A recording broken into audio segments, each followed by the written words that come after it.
Back to the phones we go. This is Bob in Spokane. Great to have you, sir. Welcome to the EIB network. Well, thank you, Rush. Hi, 48th Assault Helicopter Company, Blue Star dittos to you. Thank you, sir. Thank you. Back in my younger days when I was immortal, I flew helicopters in Vietnam, and I was shot down. It'll be 44 years this March, and you do not forget that. You don't misremember. It's like it happened yesterday. I would think so. Yeah, this is not something that you think happened. This is something you know happened. And by the same token, Bob, can you imagine in the fog of war, can you imagine being in a convoy of, say, choppers? One of them got shot down. You're in a different chopper, not shot down. You eventually land within hour of the chopper that was shot down. Can you imagine yourself after a period of time thinking you were on the chopper that was shot down? Well, I can tell you that I had two helicopters in front of me shot down and one behind me that went down in flames, and never once did I think I was on any of those helicopters. Yeah, that sounds reasonable. Yeah.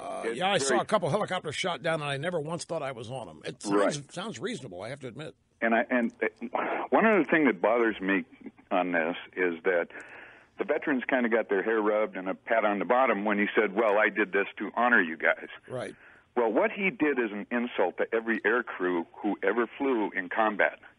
And you don't insult somebody that you honor. No, wait a minute. How did he insult him?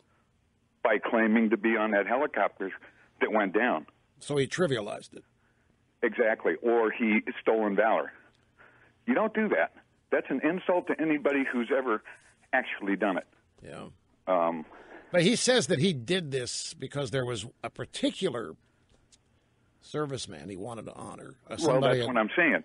He's trying to get out of this by talking about, well, he did this to honor us. He insulted us. Yeah.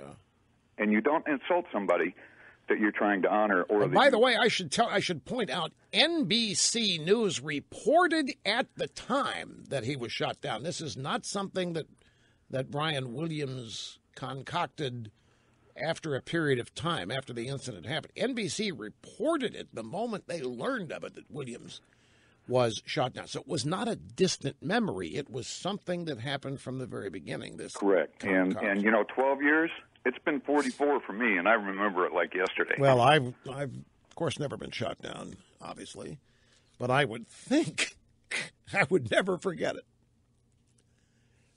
That would be a unique experience. I would think I would remember every last detail about that.